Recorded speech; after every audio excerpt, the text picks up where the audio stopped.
Hello friends, स्वागत है आपका आपके अपने यूट्यूब चैनल सीटेट मंत्रा पर। फ्रेंड्स, जैसा कि आप अपनी स्क्रीन पर देख सकते हैं, आज हम डिस्कस करेंगे इंग्लिश पेडागोजी के क्वेश्चंस। तो अब तक जो लोग चैनल पर नए होंगे और चैनल को सब्सक्राइब नहीं किए हैं, आप लोग चैनल को सब्सक्राइब जरूर कर लीजिएगा, जिससे सारे नोटिफिकेशंस आप तक आसानी से पहुंच सकें। तो आइए अब अपने इस क्लास को स्टार्ट करते हैं, सभी क्वेश्चंस को डिटेल में समझेंगे। देखिए, सबसे पहला क्वेश्चन क्या पूछा जा रहा है, storytelling as strategy in language teaching is aimed at. मतलब जो स्टोरी टेलिंग होती है, भाषा शिक्षण में जो स्टोरी टेलिंग होती है उसका उद्देश्य क्या है। पहला विकल्प कह रहा है learning to retell the story, मतलब इसलिए स्टोरी टेलिंग होती है जिससे बच्चे स्टोरी को पुनः रिटेल कर पाएँ, पुनः कह पाएँ। दूसरा कह रहा है इंगेजिंग लर्नर्स विद लैंग्वेज, इसलिए मतलब स्टोरी टेलिंग होती है जिससे बच्चे भाषा के साथ जुड़ पाए, भाषा के साथ इंगेज कर पाएँ। तीसरा कह रहा है testing the memory of learners, मतलब इसलिए स्टोरी टेलिंग होती है जिससे बच्चों की मेमोरी का टेस्ट हो पाए।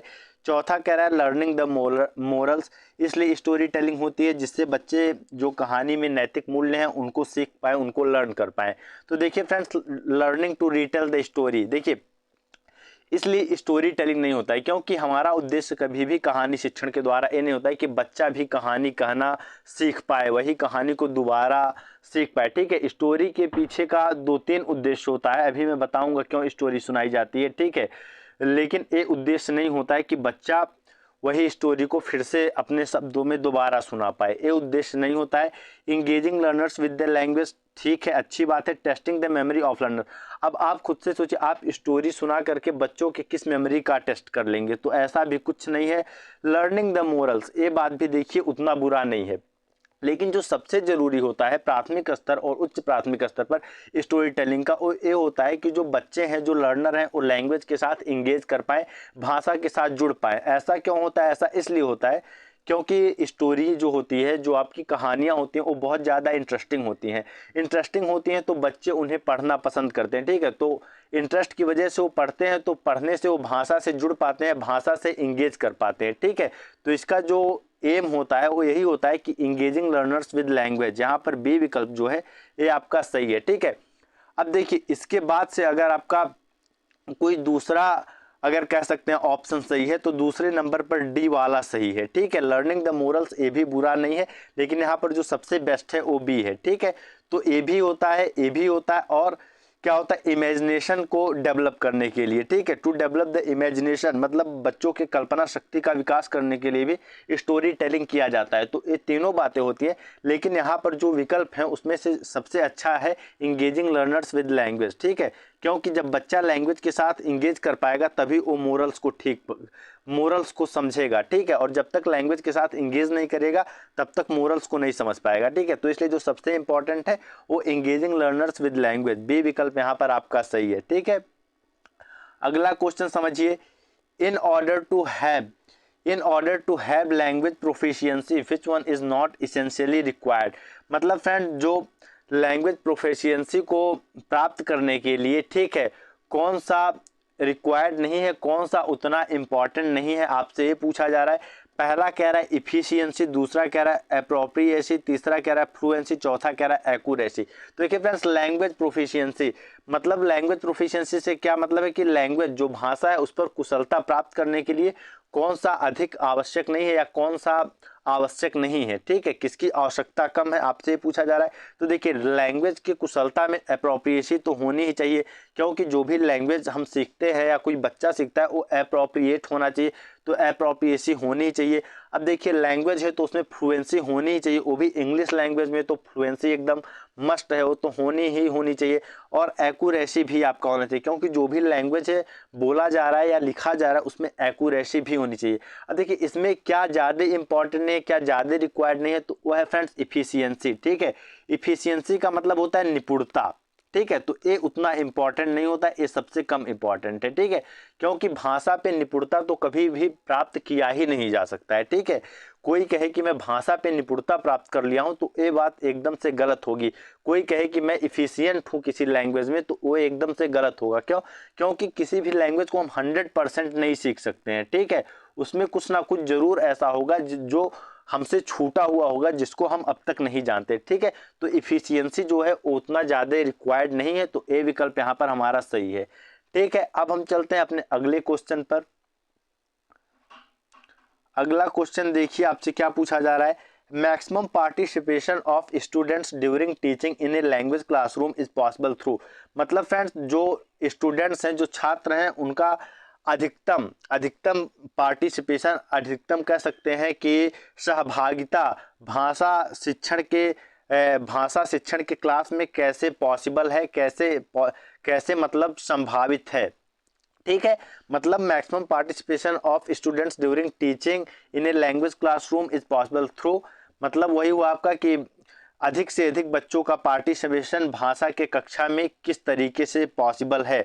ए विकल्प कह रहा है आपका लेक्चर मेथड, मतलब लेक्चर मेथड के द्वारा पॉसिबल है। बी कह रहा है ट्रांसलेशन मेथड के द्वारा पॉसिबल है।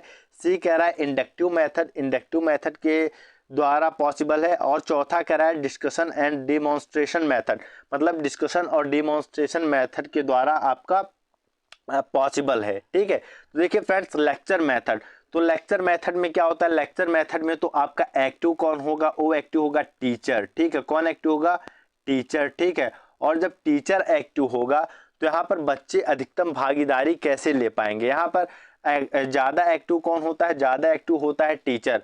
और जहाँ पर बच्चे ज़्यादा एक्टिव होंगे वो विकल्प हमारे लिए सही होगा, क्योंकि बच्चों का पार्टिसिपेशन करना है, तो बच्चे जहाँ ज़्यादा एक्टिव होंगे, ज़्यादा सक्रिय होंगे, वो विकल्प से होगा। तो लेक्चर मेथड में क्या होता है, टीचर ज़्यादा एक्टिव होता है, बच्चे निष्क्रिय होकर के टीचर को सुनते हैं, तो ये विकल्प हमारा गलत हो जाता है। और लेक्चर मेथड जो है वो प्राइमरी लेवल पर उतना अच्छा भी नहीं माना जाता है। ठीक है, अब देखिए ट्रांसलेशन मेथड, तो ट्रांसलेशन मेथड में भी बच्चे आपके उतने एक्टिव नहीं होते हैं। इंडक्टिव मेथड में भी आपके बच्चे उतने एक्टिव नहीं होते हैं। लेकिन डिस्कशन एंड डिमॉन्स्ट्रेशन मेथड, मतलब जब हम किसी टॉपिक को दे करके डिस्कस कराएंगे या कुछ दिखा करके डिमॉन्स्ट्रेट कराएंगे, बच्चों को कुछ दिखा देंगे और उस पर डिस्कस कराएंगे, तो यहाँ पर बच्चा सबसे ज़्यादा एक्टिव होगा। और बच्चा जहाँ पर सबसे ज़्यादा एक्टिव होगा वहीं पर सबसे ज़्यादा पार्टिसिपेशन होगा बच्चों का। ठीक है, तो यहाँ पर सबसे जो अच्छा विकल्प है वो है हमारा डी विकल्प, इसलिए ये सही हो जाएगा। ठीक है, अब हम चलते हैं अपने अगले क्वेश्चन की ओर। अगला क्वेश्चन देखिए आपसे क्या पूछा जा रहा है, under constructivist approach to language learning learners are encourage to. मतलब फ्रेंड जो भाषा शिक्षण का रचनात्मक अप्रोच है, जो कंस्ट्रक्टिविस्ट अप्रोच है, उसमें जो लर्नर हैं वो किस लिए प्रोत्साहित किए जाते हैं, किस रूप में प्रोत्साहित किए जाते हैं, आपसे ये पूछा जा रहा है। ए विकल्प कह रहा है अवॉइड एरर्स कंप्लीटली, मतलब इसलिए प्रोत्साहित किए जाते हैं कि वो गलतियों को करना संपूर्ण रूप से अवॉइड कर दें। ठीक है, उनसे गलतियां ना हो। बी कह रहा है प्रैक्टिस लैंग्वेज ड्रिल्स मैकेनिकली, मतलब इस तरह से लैंग्वेज को एक मशीन की तरह ड्रिल करके प्रैक्टिस करें। Learn the grammar rules by rote, रट करके भाषा के नियमों को सीखें। Discover the rules of grammar from examples, मतलब जो ग्रामर के रूल्स हैं, जो ग्रामर के नियम हैं, उनको उदाहरण से डिस्कवर करें, उदाहरण के द्वारा खोज ले। ठीक है, तो देखिए फ्रेंड जो कंस्ट्रक्टिविस्ट अप्रोच है ये क्या मानता है, ये मानता है कि बच्चे जो होते हैं वो एक्टिव बिल्डर ऑफ नॉलेज होते हैं। ठीक है, मतलब वो स्वयं से अपने ज्ञान का निर्माण कर लेते हैं। ठीक है, अब देखिए बच्चा जहाँ स्वयं से ज्ञान का निर्माण करेगा, मतलब एक्टिव बिल्डर ऑफ नॉलेज होता है, डिस्कवरर ऑफ नॉलेज होता है, इसका सीधा सीधा मतलब है कि वो चीज़ों को स्वयं से ढूंढ करके सीखेगा। ठीक है, अब देखिए ए विकल्प में आपसे क्या कह रहा है, अवॉइड एरर्स कंप्लीटली। तो देखिए अवॉइड एरर्स कंप्लीटली एक किसी भी आपके अप्रोच का इसके लिए कोई भी आपका जो अप्रोच है वो इनकरेज नहीं करता है, प्रोत्साहित नहीं करता है। ठीक है, एरर्स जो है वो बेसिक हैं, टीचिंग लर्निंग में शिक्षण अधिगम की प्रक्रिया में एक कॉमन है, स्वाभाविक है, ये होती हैं। ठीक है, बिना गलतियां किए बच्चा नहीं सीख सकता है। ठीक है, प्रैक्टिस लैंग्वेज ड्रिल्स मैकेनिकली, तो देखिए फ्रेंड्स जो ड्रिल शब्द है ये बहुत ही ज़्यादा नकारात्मक है। ठीक है, ड्रिल करके मैकेनिकली लैंग्वेज को सीखना ये बहुत ही बेकार चीज़ है, इसको हम बहुत ज़्यादा नकारते हैं, ये अच्छा नहीं माना जाता है। ठीक है, हमेशा लैंग्वेज को समझ करके सीखना होता है। Learn the grammar rules by rote, मतलब रट करके भी ग्रामर के रूल्स को नहीं सीखना होता है, बल्कि कंटेक्स्ट में सीखना होता है। कैसे सीखना होता है कंटेक्स्ट में सीखना होता है, संदर्भ में सीखना होता है। ठीक है, तो ये भी आपका गलत है।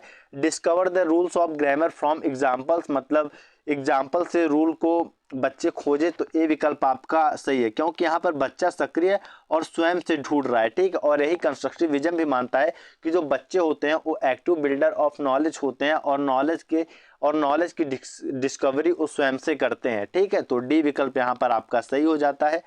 अब हम चलते हैं अपने अगले क्वेश्चन की ओर।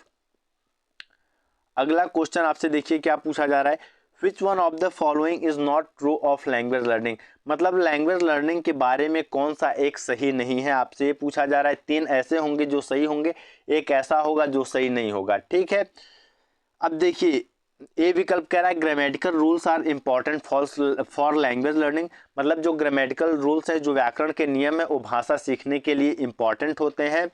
लैंग्वेज लर्निंग टेक्स टाइम, भाषा सीखने में समय लगता है। Language learning needs a context, मतलब लैंग्वेज लर्निंग भाषा के सीखने के लिए एक कंटेक्स्ट की आवश्यकता पड़ती है, एक संदर्भ की आवश्यकता पड़ती है। रीडिंग इज मेकिंग मीनिंग, मतलब यहाँ पर मीनिंग मेकिंग होना चाहिए। मतलब जो रीडिंग होता है, जो पठन होता है, वो अर्थ निर्माण करता है, ठीक है। मतलब पठन के द्वारा अर्थ निर्माण होता है। तो देखिए friends, language learning takes time, तो ये भी बात आपकी सही है, भाषा सीखने में समय लगता है। कोई भी भाषा हो उसको सीखने में समय लगता है। बिना समय दिए हम किसी भी चीज़ को नहीं सीख सकते हैं, तो ये बात आपका सही है। Language learning needs a context, मतलब भाषा को सीखने के लिए एक संदर्भ की आवश्यकता होती है। ये भी बात बिल्कुल सही है, बिना संदर्भ के हम भाषा नहीं सीख सकते हैं, ठीक है। मतलब चाहे उस समाज में कोई संदर्भ हो या क्लासरूम में कोई संदर्भ हो, तो संदर्भ की आवश्यकता पड़ती है, कंटेक्स्ट की आवश्यकता पड़ती है। और जो रीडिंग होता है वो मीनिंग मेकिंग होता है, ये भी बात आपकी सही है। लेकिन ये जो ए विकल्प है यहाँ पर, grammatical rules are important for language learning, ये आपका इम्पॉर्टेंट नहीं है। क्यों इम्पॉर्टेंट नहीं है? क्योंकि देखिए अपने आप को आप उदाहरण के तौर पर लेकर के देखिए कि बचपन में जब आप बोलना सीख गए थे, तो क्या उस समय आप कोई ग्रामर के नियम सीखे थे? कोई नियम नहीं सीखे थे, आप स्वतः ही भाषा को सीख लिए थे, ठीक है। तो ग्रामेटिकल रूल्स इंपॉर्टेंट नहीं होते हैं, ठीक है। तो यही आपका सही है, ठीक है। क्योंकि बिना ग्रामेटिकल रूल्स के भी आपके जो है वो लैंग्वेज सीखा जाता है, ठीक है। आपके घर में कोई भी बूढ़ा बुजुर्ग हो जो क्या कहते हैं स्कूल ना गया हो, ग्रामर न पढ़ा हो, वो भी भाषा जानता है। तो भाषा सीखने के लिए ग्रामर रूल्स इंपॉर्टेंट नहीं है, आवश्यक नहीं है। तो ए विकल्प यहाँ पर आपका सही है। अब हम चलते हैं अपने अगले क्वेश्चन की ओर। अगला क्वेश्चन देखिए आपसे क्या पूछा जा रहा है, a teacher of class 5th wishes to teach a complex language structure from the syllabus she should. मतलब कोई शिक्षिका है कक्षा 5 की जो कॉम्प्लेक्स लैंग्वेज स्ट्रक्चर को पढ़ाना चाहती हैं, ठीक है, और जो सिलेबस में दिया हुआ है, तो उनको क्या करना चाहिए? मतलब उनको क्या करना है, उनको कॉम्प्लेक्स लैंग्वेज स्ट्रक्चर को बच्चों को पढ़ाना है, तो उनको क्या करना चाहिए, आपसे ये पूछा जा रहा है। Not teach the complex structure and avoid it, मतलब जो कॉम्प्लेक्स स्ट्रक्चर है उसको नहीं पढ़ाना चाहिए, उसको अवॉइड कर देना चाहिए।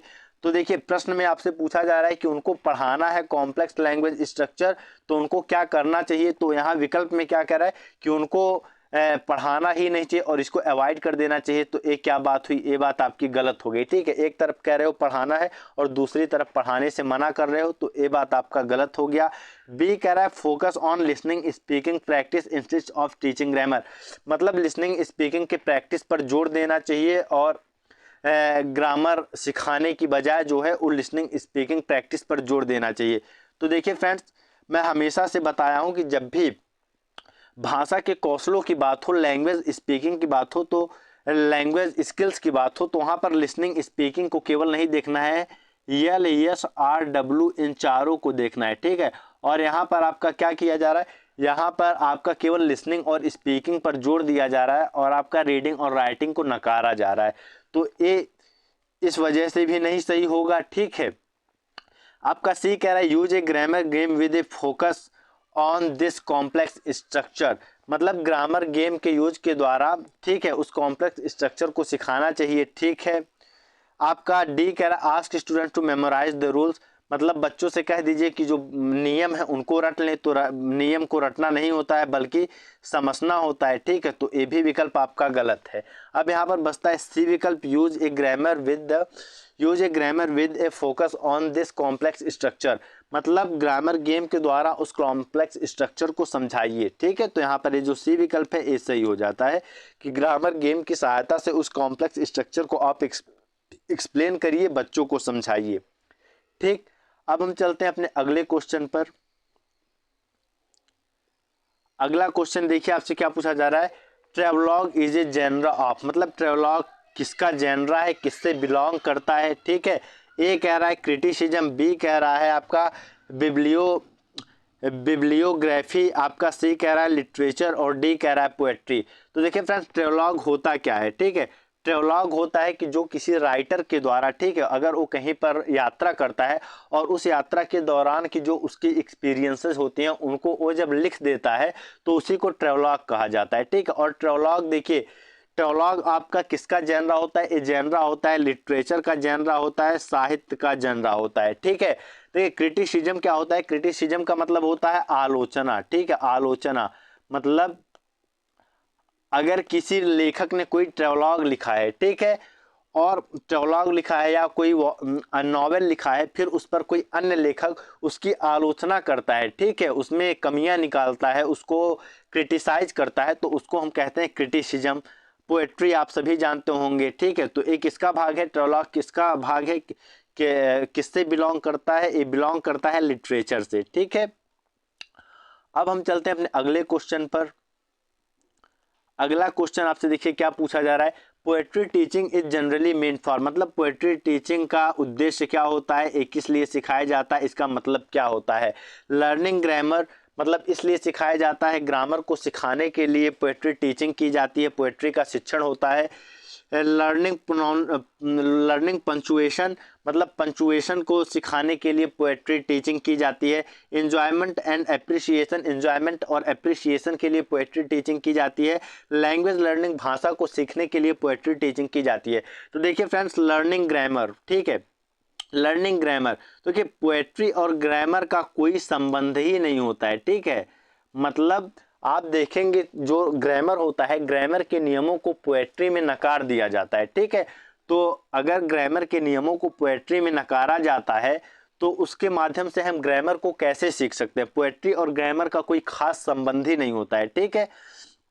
तो ये बात आपकी गलत हो गई। लर्निंग पंक्चुएशन, तो फ्रेंड्स पंक्चुएशन भी आपका जो है ये भी ग्रामर का ही भाग होता है, ठीक है। तो जब ग्रामर का ही भाग है तो ये भी गलत हो गया, चाहे पंक्चुएशन को हो चाहे ग्रामर को, बात एक ही है। ग्रामर ग्रामर आपका बड़ा कॉन्सेप्ट है, पंक्चुएशन उसके अंदर का एक छोटा कॉन्सेप्ट है, ठीक है। ये भी आपके ग्रामर का ही भाग है, तो ये भी गलत हो गया। Enjoyment and appreciation learning language, तो क्या फ्रेंड पोएट्री के द्वारा भाषा नहीं सिखाई जाती है, ठीक है। ये भी बात आपका, पोएट्री का जो मेन उद्देश्य होता है वो यही होता है कि उसका जो पोएट्री का जो कह सकते हैं जो उसका, उससे बच्चा क्या कर पाए, उससे बच्चा एंजॉय कर पाए और उसको अप्रिशिएट कर पाए, ठीक है। ये क्वेश्चन आपसे बार बार पूछा जाता है और इसका मेन उद्देश्य होता है एंजॉयमेंट एंड अप्रिशिएशन, ठीक है। क्योंकि पोएट्री क्या होती है, एक गाने की तरह होती है, तो उसको बच्चे एंजॉय करते हैं और अप्रिशिएट करते हैं, ठीक है। इसका मेन उद्देश्य यही होता है। अब हम चलते हैं अपने अगले क्वेश्चन पर। अगला क्वेश्चन देखिए क्या पूछा जा रहा है, before students start reading a story title brave Bitto the teacher initiates a discussion with them on bravery. What is the teacher trying to achieve through this activity?